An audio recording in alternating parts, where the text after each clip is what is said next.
It's a film that's about two people that meet, and that's a love story.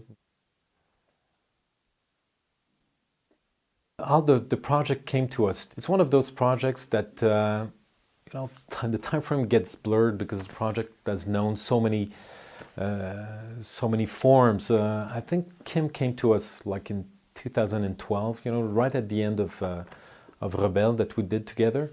And at the time, it was called Origin of the World. It was a film about the place of women around the world. It took place in India, Middle East, and North America. And there were, the story of three women around the globe. And we worked on that script for so long that we decided to drop the Indian part and to concentrate on one young woman in the Middle East and one young man in America. And the project became something about how can two very different people can meet through a weird technology in this day and age where technology, is so much a part of our lives.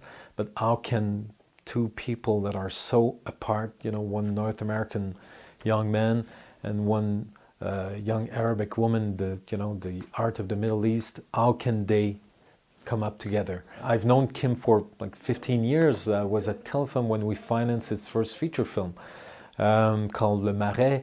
And at the time, I remember, this came to us, at Telefilm we received many, many projects.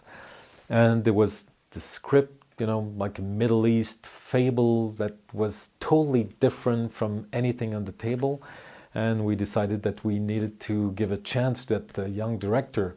And years later, Kim came to me with Rebelle, a script about, as you know, about a young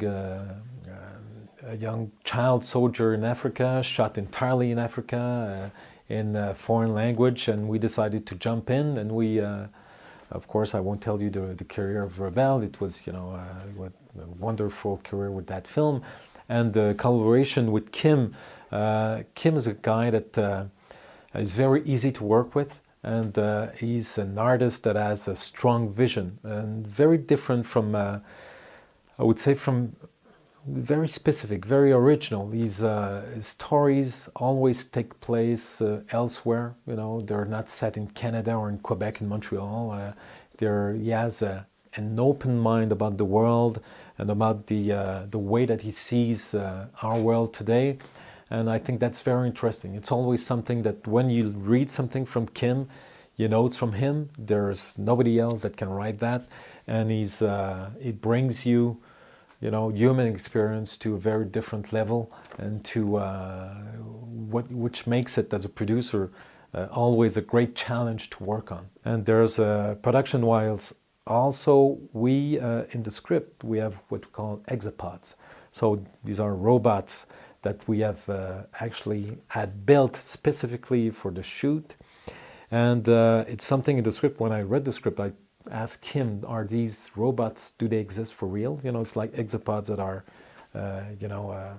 surveilling oil fields in the Middle East, and they don't exist. So it's something that Kim created, but then we had to had them built. So we had to find people to build them, and we had to shoot with these things that we had never really see.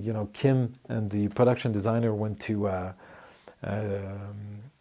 see them a while ago before shooting, and they saw the robot move. It seemed pretty cool, but when you're on the set, middle of the Moroccan desert, you don't know if it's going to work. So that was also something that was very stressful at the beginning of the shoot.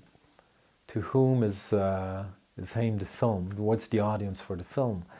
The Kim's films are all, as I said, original. So you won't find a typical, comedy or romantic comedy or something that you've seen before. Here, I think what is the very strong suit of I and Juliet, it's a love story. We call it a romantic fable. So it's really about this young Arabic woman and this young man in America who's lost, who just lost his high school sweetheart, that just dumped him after 7 years, and He's lost. He's lost in this world where there are so many possibilities, and Tinder and all these apps to find people that he cannot find someone else. He's lost in a world of so many possibilities, and then because he surveils oil fields in the Middle East, he will, encounter someone else at thousands of kilometers, and that's the love story. That's I think what would bring people to this film, because in the end, it's a film that's about two people that meet, and that's a love story. That's what people will like to see, and I think it's a very large audience can relate to that.